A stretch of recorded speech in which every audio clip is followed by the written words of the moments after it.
Hey everyone, it is I, Scarred Hero, and Weekly Shonen Jump issue 52 released recently, which concludes the 2020 issues.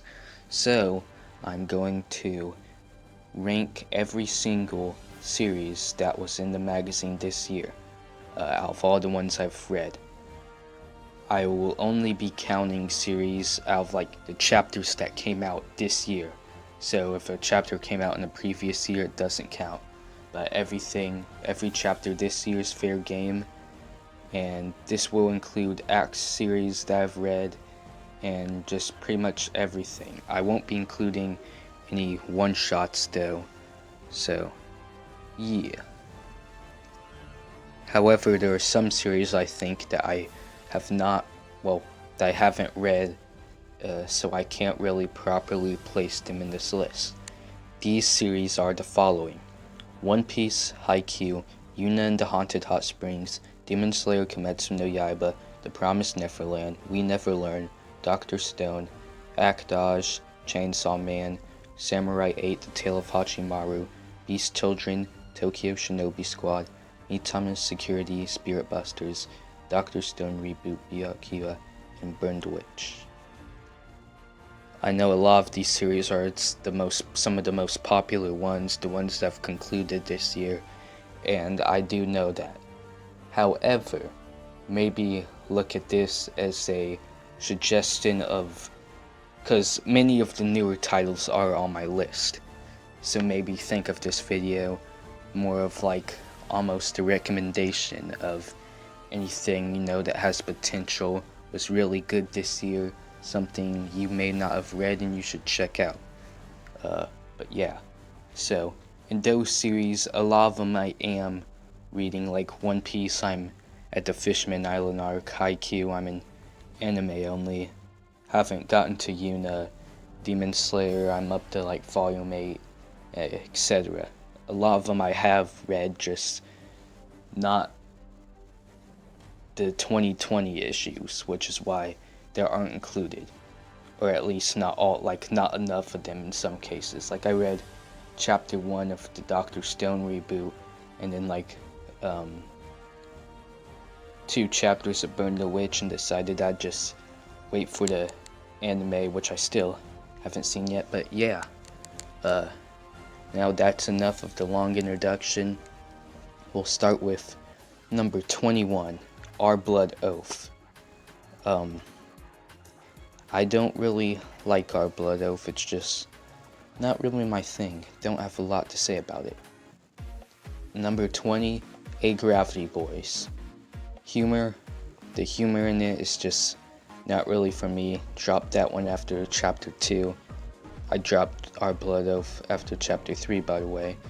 So yeah, number 19, Ayakashi Triangle, which Ayakashi Triangle does have really good art. That's what makes it above Our Blood Oath and A Gravity Boys. But besides that, I don't vibe with it at all. Dropped it after chapter 3. Number 18 is an Axe series, Guardian of the Witch, which had neat concepts but really failed to pull off a good execution of them, in my opinion.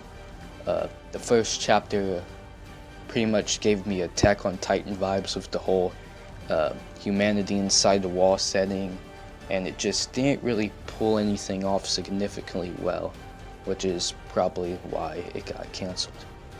Number 17, Bone Collection. I really liked chapter 1 of Bone Collection, but after that it was just kind of meh. The artwork is, better than I can draw, obviously, but just not very good for official manga standards. And it had some neat concepts, just really failed on the execution of them. Number 16 is Zip Man, which was good for a couple chapters. I liked it, it had neat concepts. Then it got to the one arc where the girl got kidnapped and the main character had to fight all these guys and stuff, and it was just way too rushed. I don't really know. I can't tell you what went wrong with it, but it kind of just failed, which is a shame because it did have some potential judging by the first couple of chapters. But yeah, number 15 is a currently going series called Mori King, which is about this kid, a third grader, finds this bug, and the bug turns into a human, and the human bug guy is a candidate to become the Force King. So, not many people like this one. I believe it has some merit. I've laughed a few times at Mori King, but overall, sometimes it just comes across as almost cringy in a way. Very, very childlike humor, which really isn't a bad thing, but this list is my personal taste, so it's lower on here. The concepts, on paper, it sounds like a really good concept, but again, it all comes down to the execution, and the execution, while not terrible, it's not great either. Number 14, this one might be semi-controversial, and that is Phantom Seer. And Phantom Seer has great artwork and a fantastic main character. Besides that, I can't stand the rest of the cast. Like, Ibetsu, the main female lead, just hate her. Like, bluntly, I hate her. And it's hard to look at the positives of a manga when there's some negatives that just really stick out and irk you. That's a problem I have with kind of unrelated series Kaguya-sama Love is War, which certain characters really just... I dropped the series because I couldn't stand Chika. That's pretty much it. But, and... well, the main reason anyways, there's a few other minor reasons, but Chika Fujiwara is who it all came down to. And I'll say least favorite fictional character of all time. But anyways, this is not about that series. Phantom Seer, anyways, similar thing, just supporting cast is terrible. I'll be honest. Terrible supporting cast in my opinion, which is why it's at 14.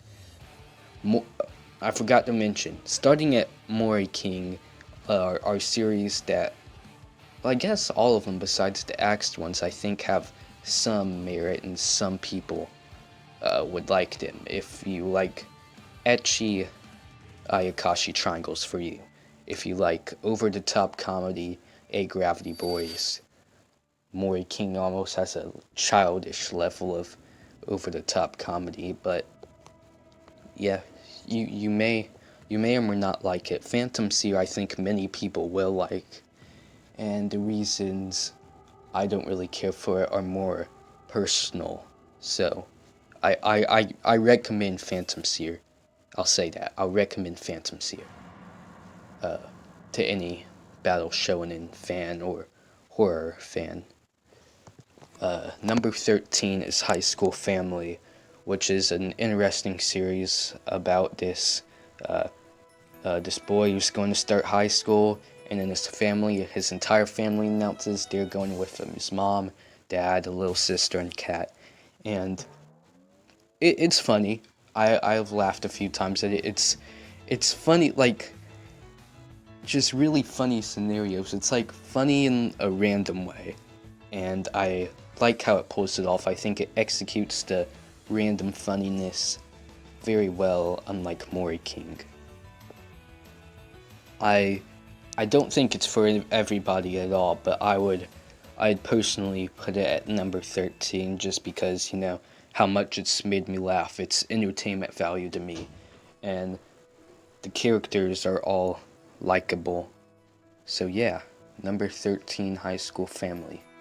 Number 12, with only 2 chapters out, Sakamoto Days, a series about a former hitman, former top hitman who fell in love and now is overweight and runs a store, which, like, it's funny because of how crazy it is. Like, this guy, because basically the first two chapters have really evolved, because even though the Sakamoto, the hitman, is overweight, he's still very much beyond any other hitman, and he's just it's pretty funny, pretty, like, the action's nice, and it's just a kind of a balance between action and comedy, which is stuff I really like. I really like action comedy series. And Sakamoto Days, with only 2 chapters out, I'd put it at 12, but definitely has potential to go higher. Number 11 is Hard Boiled Cop and Dolphin, which is a series about this tough guy cop and his dolphin cop partner, and they solve mysteries. It's also kind of an action comedy series, but there's much more of a comedy emphasis, I guess. And it's really good at peak. Like, there's some high points and some low points of the series, but I think the high points much outvalue any low point it has. Like, the low points Hard Boiled Cop and Dolphin has are really Mori King level, but the high points put it, like, there's some pretty decent, like, little short mini arcs, and I really like the characters. I think it's unique, also in sort of a high school family way. The comedy, it's just completely random, bizarre, and I enjoy it for what it is. Number 10, here's the top 10. Starting, Magu-chan, God of Destruction, which, Magu-chan, God of Destruction, a series about this former great God of Destruction imprisoned, and he wakes up and found by a little girl, and basically he's super small. It's basically about just the antics. It's a slice of life series. And it's a really good one, I think. I really like Magu. The girl, she's alright, but the other characters who get introduced, I think the cast for Magu-chan's very good. I like Magu. I like Rin, Naputaku.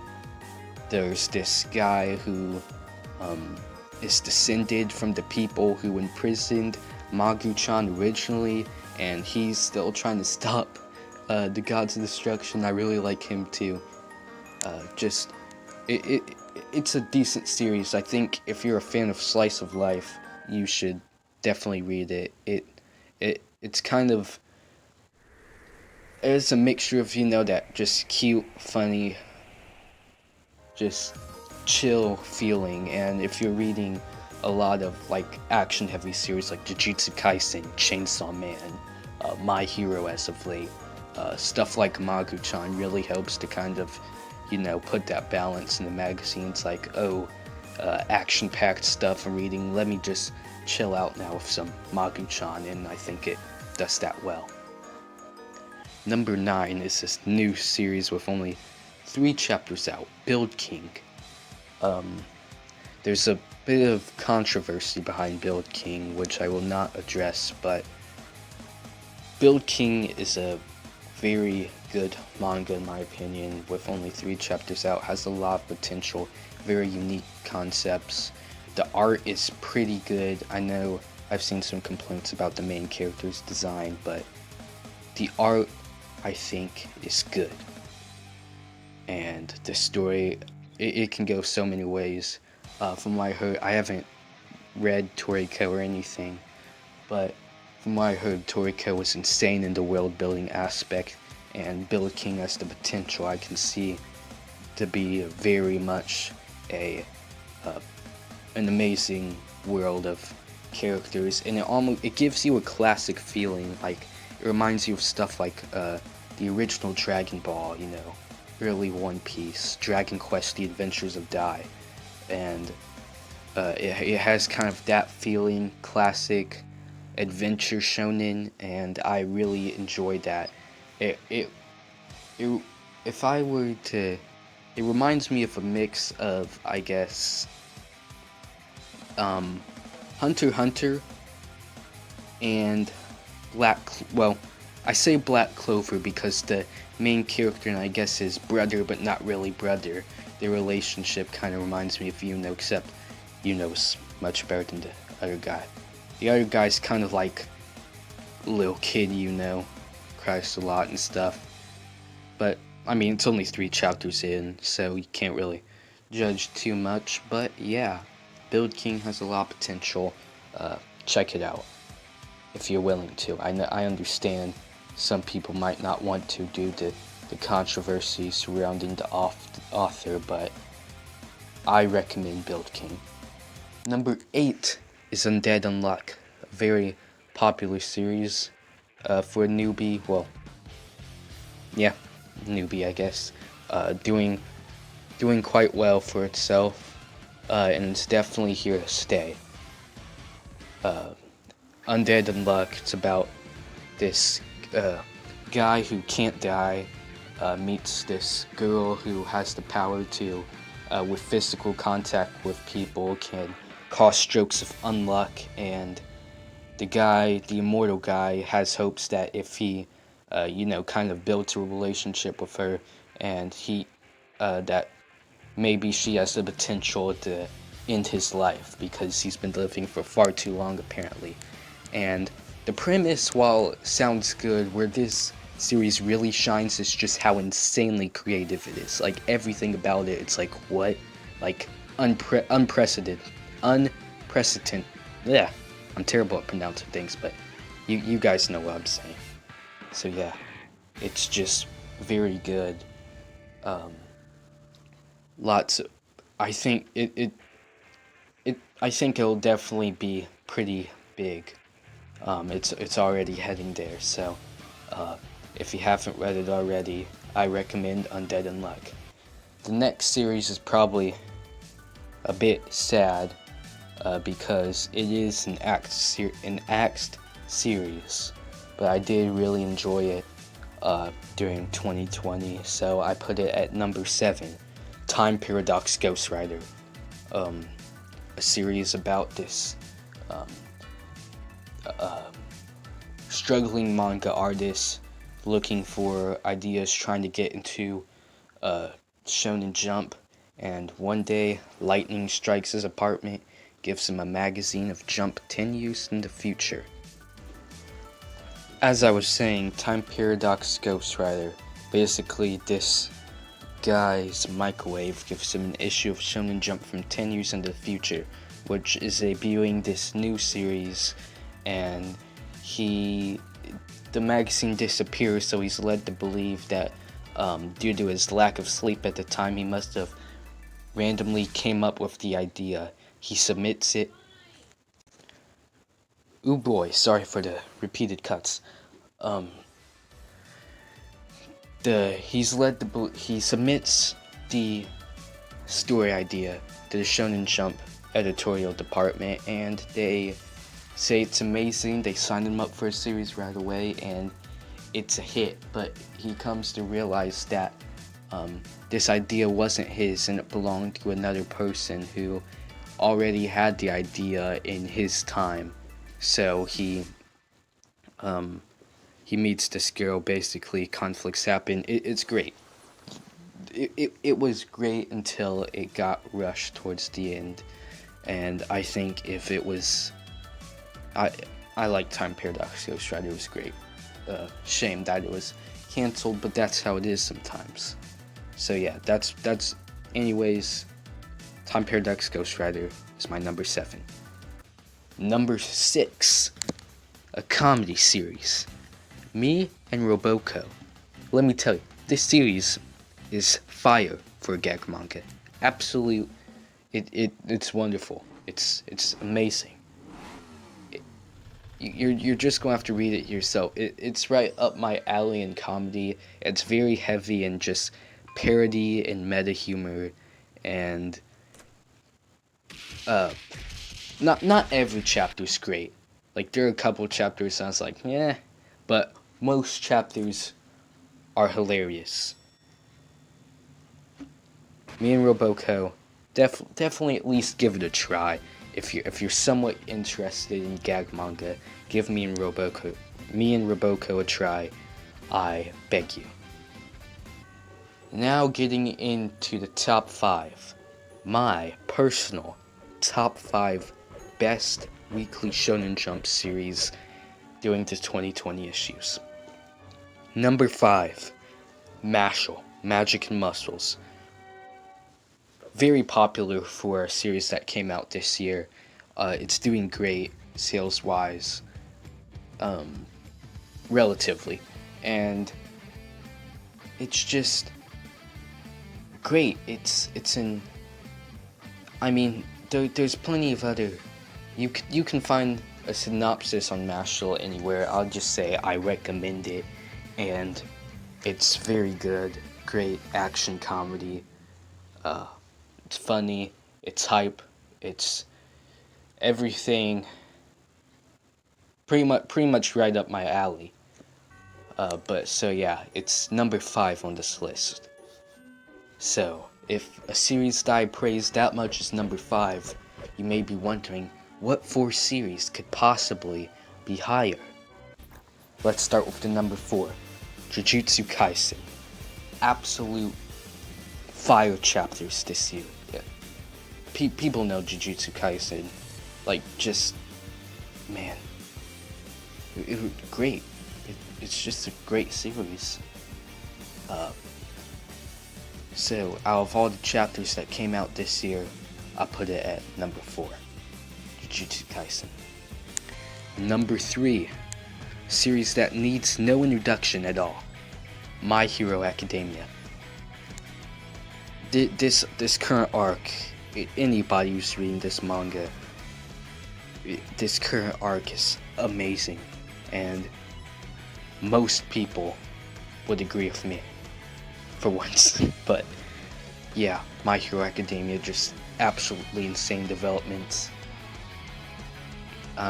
Again, not really one I need to talk about or recommend, because if you're watching this video, chances are you're somewhat into watching My Hero Academia, or you've at least tried it. So yeah, that's my number 3. Number 2, Black Clover. Black Clover, the series itself is like in my top 2, like, of all time, anime wise. And this year it's number 2 as the ongoings in Shonen Jump, but I mean, fantastic year. So much development, so much action, so much. It's going down in history. Just so much going on. It's insane, and right now in the manga it's heading to the climax. But anyways, that'll be 2021, not 2020. 2020 though was an absolutely insane year for Black Clover, and I couldn't be prouder as a Black Clover fan. So yeah, that's Black Clover, my number 2. And now it's time for my number 1 favorite weekly Shonen Jump series during the 2020 issues. Mission Yozakura Family. This series is way too underrated. Unlike Jujutsu Kaisen, MHA, Black Clover, I need to talk about this one and why you should be reading it. It's an action comedy romance. Basically, the plot, it's about Taiyo Asano, who's this really socially awkward kid who or is this way because it was due to his family dying in a car crash. He was there, he ended up surviving, you know, kind of, yeah, just, so, and because of this, he was afraid to open up to anybody and fear of losing another loved one. And the only person he can really talk to, someone who told him that she'd never leave his side, is Mutsumi Yosakura, and or Yozakura, whatever. Anyways, so as it turns out, she is the head of a spy family, and in order for Tayo to escape the wraths of her overprotected older brother, Kyoichiro, he ends up marrying into the family and has to train as a spy in order to protect her, as the groom of the Yosakura family. And just it's amazing. Every chapter, every chapter, the comedy chapters make me laugh every time. The action, the fights are just very well drawn. The art is amazing. This series came out August of 2019. I'm going off of the 2020 issues, just especially now. Now it's better than ever. Like, Yozakura Family is what got me to start reading Jump weekly, and I'm glad it's gotten this chance to keep going on and keep proving itself. It just gets better and better. It's very funny. The characters are amazing. The action, the plot, the story is great because, as it turns out, there's this whole mystery aspect and a whole organization. It's just beautiful, and I recommend everyone to read Mission Yuzakura Family, my favorite weekly Shonen Jump series of the year. Just, man, absolute greatness. Absolute greatness. So yeah, that is my list. Yeah. That's all there is to say. So I guess, with that said, see ya.